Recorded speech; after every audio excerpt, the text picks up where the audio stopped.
Hi everyone and welcome to another video. Today is not a vlog and nor a gear review video, but a Q&A. We are answering the questions you asked us a while ago, so we have quite many of them here. We won't have time to answer everything, but we answer as many as we can. So I try to sort them while we go, but it's in no particular order. We got two questions about van life, so that's maybe a logical place to start. The first one is if we think that living quite the primitive lifestyle of living in a car, if that prepared us for this cycling lifestyle. Well, for me it was a very nice experience to live in a car, and definitely it was helpful. But yeah, I also, because I have cycled before and I have done a long trip before, so it was not that unfamiliar. But yeah, it was a good, let's say, preparation. Yeah, I can agree with that. And it was also an experience of living very closely together, living in a very small space, living with, the person asking the question is mentioning, like living with few items. And so in that way, it prepared us also for living a life very close together. In all of our relationship, we have always lived very close together. So that's nothing new. I think that's good if you are going to do something like this together with someone else, be it a friend or a partner. It's good to try it out, to live together 24/7 before, because you might learn new things about the other person in that kind of lifestyle. And yeah, for me also, I've never been like a very person who needs to be like super comfortable.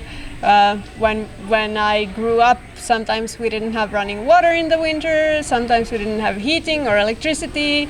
So like because of power cuts and stuff, and we lived in the countryside, and sometimes there was a power cut for like even a few weeks in the winter with no water, no electricity. So I'm kind of used to that, and also like an outdoor things like not having a shower, like washing myself in a lake and things like that. So it's not completely new to me, and I'm quite comfortable with it.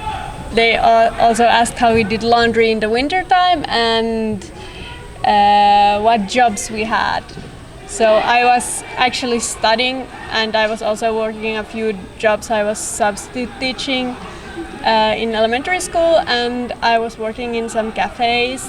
But my main goal during our years together was like to finish my bachelor's degree, so that we could, so that it would be done before we left.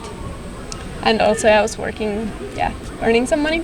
Regarding the laundries, we did laundry in a gym. Every evening we used to go to the gym, and we did laundry in a gym, and also in our friend's place and Matilda's parents' place. And really big thanks to all of them. Right now I have to say that. And my job, I did a constructor job as a builder for around a little bit over 2 years in Helsinki, so to save money for this trip. And yeah, it was really nice. And life in a van, it was very nice because we didn't have to pay any rent, and the jobs was always moving from here to there, from there to here, so we could just go with the van, sleep close to our workplace, then in the morning wake up and just go to the work. It was absolutely brilliant. Yeah, that's true. It fit us very well because my job was always moving to different parts of town, and Peyman's job was moving, so it was very easy to be able to live wherever we worked or wherever one of us worked. That was very, very convenient. Yeah. Okay, and staying still in Finland, someone asks, what do we miss from home? What I miss from... I definitely miss my friends. But I'm really privileged to have a friend from all around the world. But yeah, I definitely miss my friends in Finland. Yeah, a lot actually.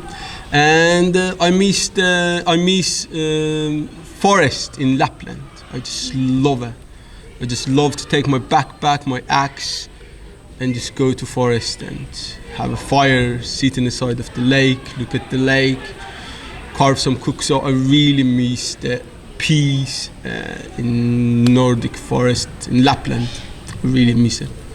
Yeah, that is what I miss. And also one thing I miss is this most not that good, let's say, coffee in a petrol station in Finland. It's just That's one thing I really miss. Really bad coffee. Really bad coffee, what I really like.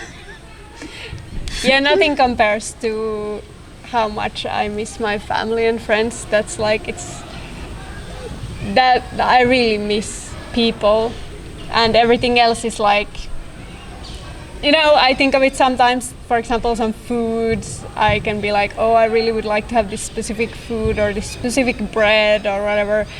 But then that's really easy to like change my mindset to be like, yeah, but when I'm in Finland, I cannot have the Gambian tapalapa and I will be missing that bread instead. So let me now enjoy of what we have here and experiencing new things here, and then whenever we happen to be in Finland again, we enjoy of those things. So I really don't miss that things that much. Yeah. Let's answer some fast questions. So how much do your bikes weigh? We don't know. Yeah. Okay, yeah. We don't know. Well, approximately it was around on bike with the luggage or what? I think they mean with the luggage, yeah. Bike and luggage, how much it weighs? Well, let's say, I would say around 50 kilogram, but this really depends how much food we carry, how much water we carry, but around 50 I would say. But our bikes in themselves are very heavy. Like if you compare to an average bike, the bike itself is like 20 kilos, which is quite heavy for a bike. Yeah, like an average bicycle, no, more than 20 kilos, sorry. So like around 22 kilo or something like this. Like a touring bicycle can be around 18 kilogram average. Then two people ask about solar panels. So we can really recommend the solar panels we use. They are from a brand called Sunbeam System. And no, they cannot power our laptop directly, but we can charge a battery pack, and then with that we can charge our laptop, one of our laptops. Of course, you need a good sun. Now rainy season is starting, so it's a little bit like this. And someone asks, what are the best places for dumpster diving? Oh, yeah, tell me about that. So there are a few factors here, like, for example, there are different laws in different countries. So if you really want to be on the safe side in not doing something illegal, then it's maybe better to do it in some countries compared to other countries. For example, in Germany, you can get a fine for dumpster diving. But there is really a lot of good food that's going to waste in Germany. But the best countries for dumpster, Denmark is incredible. Really, really, really, they have Denmark is very nice, and Denmark, the bakeries also in Denmark, it's really nice. And Norway, I always say like my heaven is the dumpsters in Norway. I never eat as good food as when we are dumpster diving in Norway. But the person asked what places are good to dumpster dive. So I don't know if they mean countries, but like we find, some bakeries you can dumpster dive. You can also go in and ask close to closing if they are willing to give you something. And then I would say like medium size shops, like smaller shops. Yeah, small, like especially in the countryside. In the big towns, normally dumpsters are closed. And one thing here, if dumpster is locked, like we do never touch it, and we never encourage anyone to do so. We always go if the dumpster is open. It's not inside of there like a yard or closed area. It's just outside. It's open. And then the country's law is relaxed about it, so we check that one also. So then we do it. Normally, in the big towns, dumpsters are closed, but in a small town on a roadside, normally suburbs. In suburbs, they are often open. Yeah, exactly. And if you dumpster dive, just please don't leave a mess. And if there has been a dumpster diver before us who have made a mess, so we always clean it up and leave it tidy, and that's very, very important. Then someone asks if we wear cycling shorts, and we don't. Neither of us. I have mine. Do you have yours still? Yeah, I have mine, but we never wear it, and we don't really. We never felt we need it.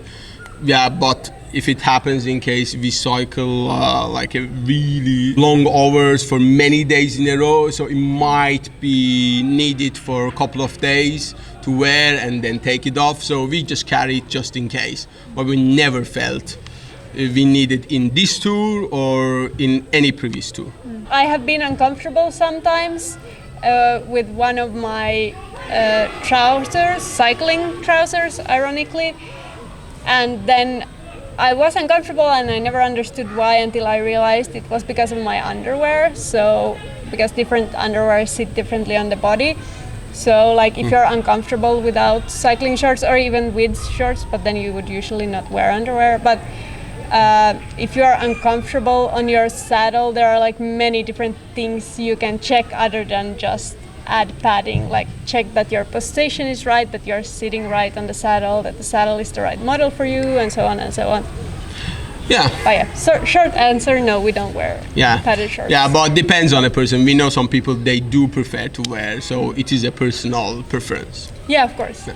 Someone asks why we chose these bikes and not e-bikes, and why we chose the bikes that we have. And we have a video about our bikes where we explain why we chose each component, so I would recommend checking that. Link is here. But our general philosophy when choosing components is the same as why we didn't choose an e-bike, because we want a simple bike that we can fix and where we are not depending on too much like special things, like finding somewhere to charge an e-bike in Sahara might be a little bit challenging. Yeah, and I personally love and I want to go with my own power. Yeah, I really love seeing people tour with e-bikes who would not be able to cycle long distances without assistance. So there's definitely nothing wrong with using an e-bike, but for us and for the way that we travel, it just it was never something we considered. Yeah. Someone asks, how do we deal with aggressive dogs following us because they are scared of bike packing because of aggressive dogs, and it is a real problem, especially in like some specific areas there are really aggressive dogs. Yeah, as far as I know, some people, they keep some water bottles, so they throw some water, or some people they use a whistle. And my own now scientific idea about this is somehow the design of the bike and a rider on it, especially touring bike, just somehow remind the dogs of some cow or a buffalo or a donkey or horse running. So I believe that is a reason they chase it. But if they start to chase you and you feel they're aggressive, just stop the bicycle and stay still and don't move. Yeah, well, I'm not sure if I would give that advice, because like 99% that would work. 99% if we have had dogs chase us, they have always stopped running when we stop or slow down. Yeah. But I'm sure there are dogs that are just aggressive, so it's not like a foolproof way, but definitely at least try slowing down and like watch the dog, how the dog reacts. And yeah, throwing water is probably a good idea. Yeah, throwing water definitely. I think it would, but yeah, there is not like 100% solution. Yeah, as Matilda said, But we have, even if we have been chased by at least 10 dogs, I don't know how many, 10 or 20 dogs during this trip, it was never even close for one of them to bite. So I understand the fear, but I don't think it should hold you back. Yeah. But one of them in Sahara, it came after us for kilometers. The owner had to take their car and drive after the dog because it ran so far. That was unbelievable. Like that owner came to pick it up with the car. It was unbelievable. It was just coming. Have you ever had a day where you didn't have enough food or water? Not really. We always do plan it in advance very well. So we always had the water, but 2 times it was close in Sahara to run out of water. But always there is a car, so many cars they are passing, so anytime we could stop a car and ask for water. So never has been a problem. Yeah, and because we were just looking at the map and we saw there are some village names, so we assumed there would be some shops, and then there weren't. So it was never like a panic situation because there were still villages and food we could have bought just from someone's house. Ooh, what's your favorite Gambian food? Yeah, my favorite Gambian food. So unfortunately, to be honest, I really can't eat because of I have allergy to this Jimbo. It is like a tasting cube. They use it very commonly here in Gambia and in West Africa in the food. So I really can't eat it because I have allergy towards it. But I would say this chapujan is my favorite Gambian food. Chapuchan is the Senegalese, the I don't know. Wolof name. I don't know what the Mandinka name for it is, but we have had it here too. Yeah. It's like a fish cooked in tomato sauce with vegetables and rice. In a palm oil, yeah, boiled. Yeah. I was surprised that I like domoda, which is maybe the most classic Gambian food. No, it's domoda for me, actually. Yeah. It's a peanut sauce, peanut butter sauce, and it can be like just vegetarian or then with fish or meat. Yeah, sorry, I changed my mind. Actually, my favorite food is domoda. Yeah, that's true. That is the favorite. I love that. It's too good. Yeah, domoda is the best. But the Gambian thing we eat most often is probably the beans. Apparently the camera stopped recording. So we will just continue. We were talking about the Gambian food and I was going to say the Gambian food that we eat the most often is the bean sandwich that we have for breakfast. Sometimes it's the traditional tapalapa bread and then beans cooked in like tomato sauce and it's very nice. So which is your best riding day so far? Best riding day. I think my best riding days was in South Mauritania. Yeah, that was beautiful. I really loved it. Beautiful scenery. It was amazing, mind-blowing, absolutely. I have to say, you might be surprised, but I might say somewhere in Spain actually. That when were going up and down mountains, we had some really nice, really good cycling days. Or in or in France along the one of the Eurovelo cycling routes. Yeah. One of those. Thank you so much for all the questions. We are really sorry we couldn't answer all of them, but we tried to select the most common ones and ones we thought you might find interesting. I'm sure we will make another Q&A video in the future, so make sure to follow us on Instagram. We will ask for questions there next time, and also check out our Facebook page.